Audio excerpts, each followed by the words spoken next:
saíam ali do paganismo, da idolatria, dos vícios, da feitiçaria, de tantos erros doutrinários, e vinham para viver uma nova vida, e viam suas vidas, suas famílias transformadas, porque eram pessoas que passavam a conhecer a salvação, a vida eterna, e tinham uma esperança, batalhavam, eram pessoas perseguidas pelo sistema, perseguidos pela política, perseguidos pela religiosidade, muito perseguidos pelo judaísmo, que era muito forte naquela época, perdiam seus bens, eram mortos, a maioria daqueles que queriam ser cristãos, que queria ser um homem de Deus, uma mulher de Deus, eram jogados para servirem de alimento, de comida para leões. A Bíblia mostra para nós, a história mostra que havia tantos governantes romanos, imperadores, maldosas, usadas pelo inimigo, que quando uma pessoa, irmãos, ela se tornava um cristão, se tornava um homem de Deus, uma mulher de Deus, passava a seguir a Cristo Jesus, o nosso Senhor, o inimigo influenciava o coração dessas pessoas de tal maneira que eles matavam, queimavam vivos aqueles que eram homens e mulheres de Deus, crucificavam eles em praça pública, serviam até mesmo de chacota naquela época. Mas nós vemos que a igreja, o povo de Deus, sempre venceu, porque isto não é uma obra do homem, irmão. Isso é obra de Deus, amém? Isso é obra do Senhor.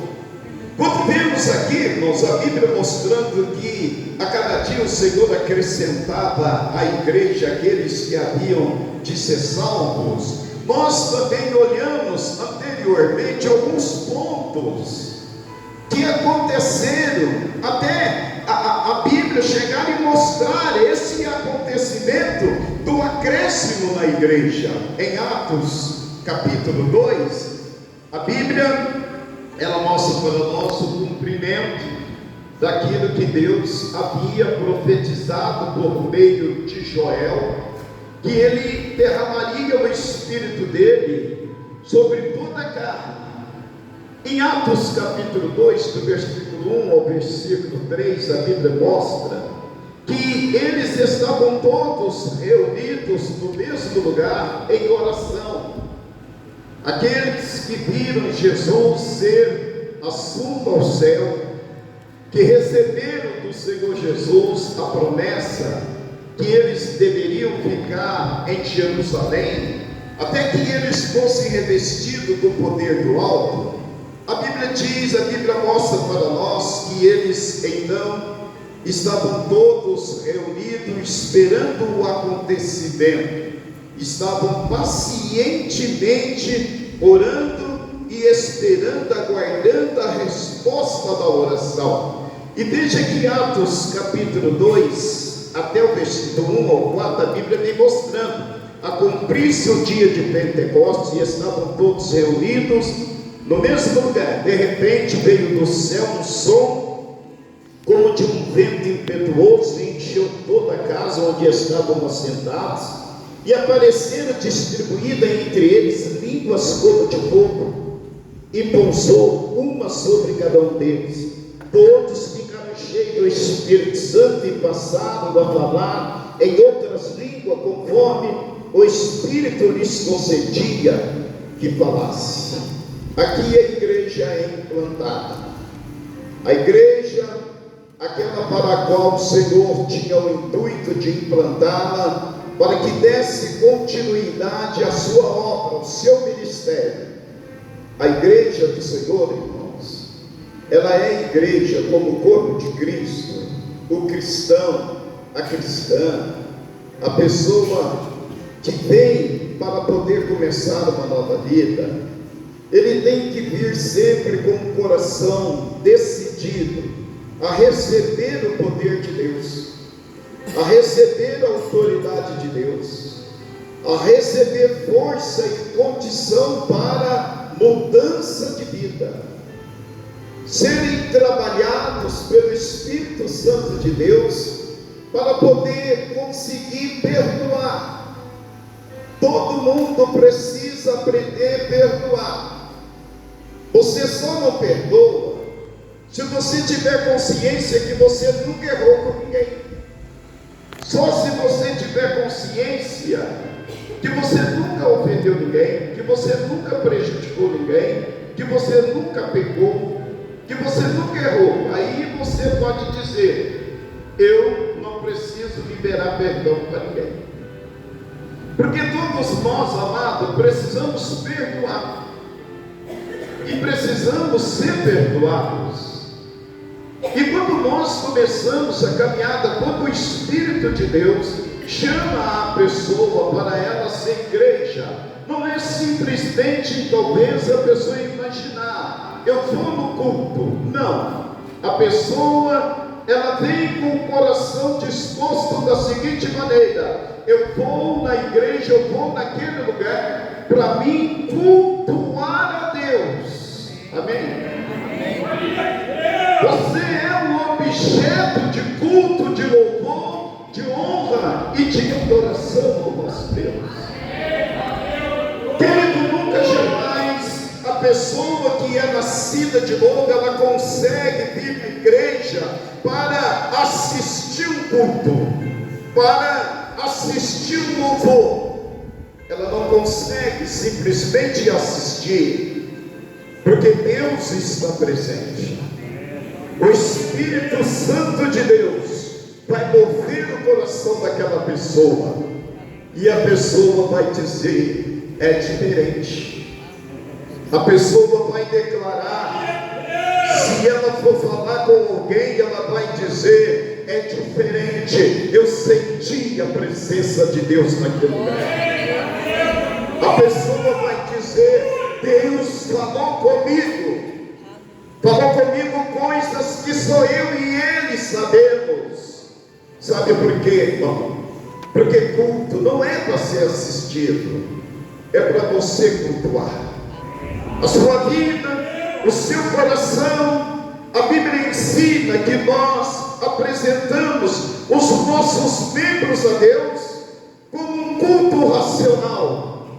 Os nossos membros, seus olhos, seu pensamento, sua alma, o seu louvor, a sua adoração, você em si hoje é um sacrifício vivo, é um sacrifício de louvor e adoração ao nosso Deus.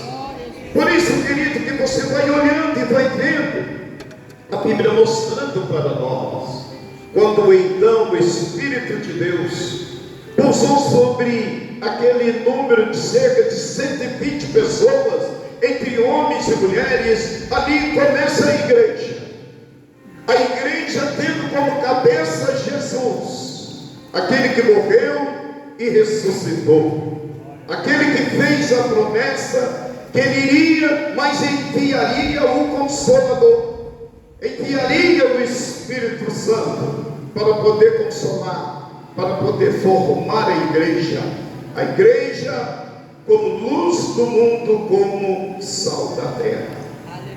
Não importa a idade, não importa o sexo, não importa se a pessoa é extrovertida ou introvertida, não importa se a pessoa é da área da música, se a pessoa ela é até um professor, uma pessoa que cuida da ordem da igreja, diácono, uma pessoa que trabalha na área da limpeza, que trabalha até mesmo em qualquer outra área, departamentos, liderança, não importa, desde que esta pessoa, ela entenda, ela abriu o coração para ela receber o Espírito Santo de Deus, ela está revestida de poder, está revestida de autoridade. Ela é a igreja, para poder dignificar, honrar e bendizer o nome do nosso Deus.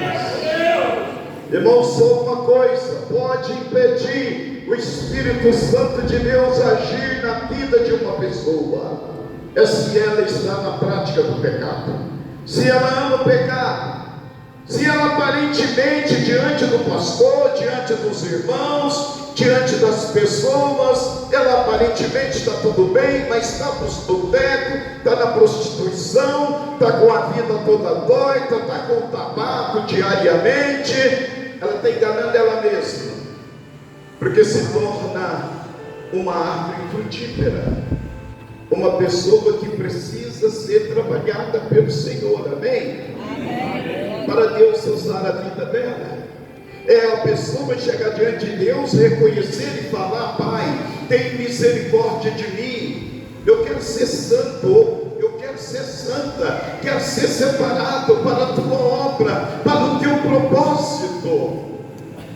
E Deus vai usar a vida desta pessoa, para que esta pessoa fale segundo o Espírito de Deus direcionar, e esta pessoa se torne então uma pessoa revestida de poder de Deus, que levanta as mãos, ora, e o Senhor opera curas, que vai até mesmo e expulsa o inimigo sai da vida de pessoa, sai da casa de pessoas, porque essa pessoa decidiu ser filho e filha de Deus.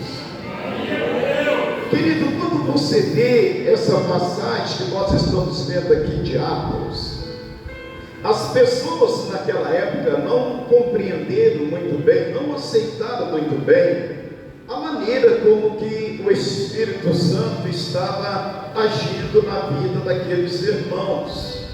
Eles passaram a falar em línguas, falaram em diversos idiomas, porque o povo do mundo todo naquela época estava centralizado lá em Jerusalém.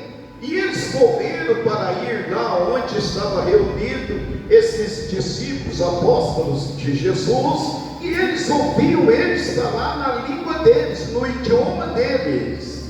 Era uma obra do Espírito Santo de Deus. E eles sempre entendiam aquilo que estava sendo falado. Eles falavam em língua, glorificando a Deus. O falar em língua deles era uma exaltação a Deus, era algo exatamente que falava ao coração dos ouvintes, fazendo eles compreender como que eles deveriam entregar as suas vidas para Jesus. Mas no meio deles houve até mesmo, irmãos, esta incompreensão, e alguns diziam que o que estava acontecendo ali com os discípulos era que eles estavam bêbados, que eles estavam loucos. Então Pedro, ele se levanta juntamente com os discípulos, e Pedro, o apóstolo Pedro, cheio do Espírito Santo, ele então começa a falar com toda a autoridade, mostrando que aquilo tudo que eles estavam vendo era 9 horas da manhã, e ele narra: esse povo não estão embriagados. O que aconteceu, que vocês estão vendo, é que se cumpriu a promessa que Deus fez. Eles são aqueles que Deus falou que seriam revestidos do poder, e eles estão revestidos do poder. Querido, e como Pedro vai falando muitas outras coisas, mostrando e ensinando para eles que ali agora estava começando a igreja aqui na terra, estava começando algo divino, algo do alto aqui na terra, que aquelas pessoas, irmãos, estavam cheias, era do Espírito Santo, não era de vinho, não era de pinga, não era de maconha, não era de nada, porque a pessoa que se enche disso, irmãos, ela está auto se destruindo. Na verdade, o homem de Deus, a mulher de Deus, sempre tem que olhar e ver que ela é templo, morada do Espírito Santo. Amém?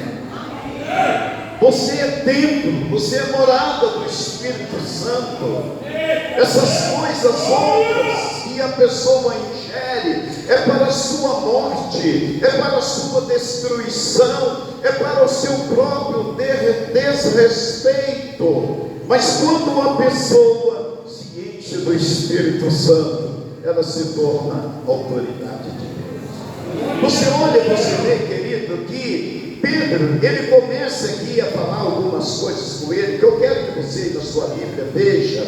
Nós vamos ler junto aí ainda Atos, capítulo 2, do versículo 36, Atos 2, do 36 ao 41, estou chegando aqui já no meio daquilo que nós estávamos falando. Veja, que diz: esteja absolutamente certa, pois, toda a casa de Israel, de que a este Jesus que vós crucificastes, Deus o fez Senhor e Cristo. Você vê que Pedro, ele está pregando, está explicando, está ensinando para aquelas pessoas ali, porque foram os judeus que pegaram Jesus e entregaram Jesus para que os gentios, os romanos, viessem a matá-lo, viessem a crucificá-lo. E Pedro aqui então, ele começa a mostrar, porque irmãos, nós como igreja precisamos entender, não só a igreja, todo mundo, toda a humanidade, todo o ser humano precisa compreender a realidade da vida espiritual, da vida religiosa. A pessoa fica presa numa religião, numa tradição, e ela viver a sua vida segundo a determinação errada do seu coração. Essa pessoa vai para a condenação eterna.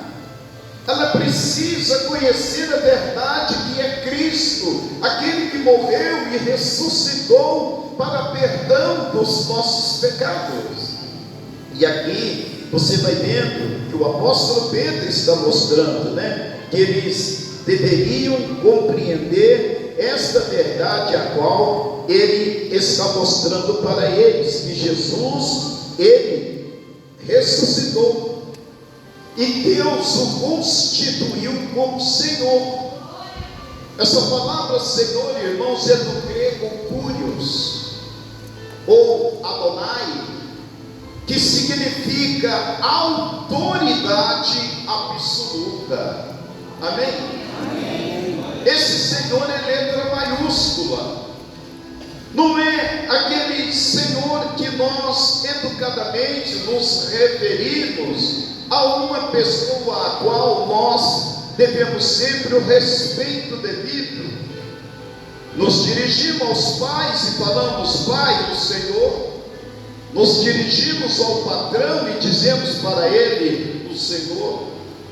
Nos dirigimos a tantas outras pessoas com a palavra Senhor, mas não o Senhor na condição de Cristo, não o Senhor na condição de Kyrios, de Adonai, de autoridade absoluta. Só Jesus é este Senhor. Amém? Amém. Deus o constituiu Senhor dos céus e da terra, o único qual diante dele todo joelho vai se dobrar e toda língua confessará que ele é o Kyrios, autoridade absoluta, o Senhor.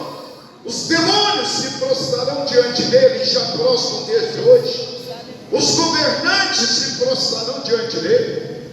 Aqueles que rejeitam a ele hoje, que querem viver práticas totalmente contrárias à santidade, antes de irem para o inferno, se prostrarão diante dele e o reconhecerão como Senhor. Ele é Senhor dos céus e da terra. Aleluia! E Pedro está mostrando para aqueles ali que pensavam que aquele povo estava embriagado, que Jesus havia ressuscitado e Deus o havia feito Senhor em Cristo, ungido. Amém? Ungido, prometido. E você olha para você ver, a Bíblia continua dizendo ainda: ouvindo eles estas coisas, compungiram-lhe os coração e perguntaram a Pedro e aos demais apóstolos: que faremos, irmãos? Quando eles estão ouvindo, estão sendo ali de uma certa maneira ensinados a respeito da salvação, da vida eterna, o arrependimento veio no coração de cada um deles. Eles se compungiram, Eles reconheceram que a vida deles não estava agradando a Deus. E logo em seguida veio a pergunta: o que faremos, irmãos? Amado, isso deve ser sempre também o nosso viver diário. Examinar a nós mesmos, chegarmos atentos, apercebidos, avaliarmos segundo a Bíblia Sagrada e perguntar sempre para Deus: Senhor, o que tu queres que eu faça? Amém? Chegar e perguntar para Deus: Deus, como o Senhor quer que eu viva? Como que o Senhor quer eu? Porque muitas vezes, irmãos, as pessoas, infelizmente, não quero generalizar, mas muitas pessoas querem servir a Deus à sua maneira, querem servir a Deus ao seu tempo. Deus, se sobrar tempo eu vou, mas hoje eu estou muito ocupado com as minhas coisas. O Senhor sabe, Deus, o Senhor sabe, o Senhor conhece. Não, irmãos, não é assim que servimos a Deus. Amém? Ele é Senhor, Ele é glorioso. Amém. E também Ele que manda, Ele que ordena. Amém? Aqueles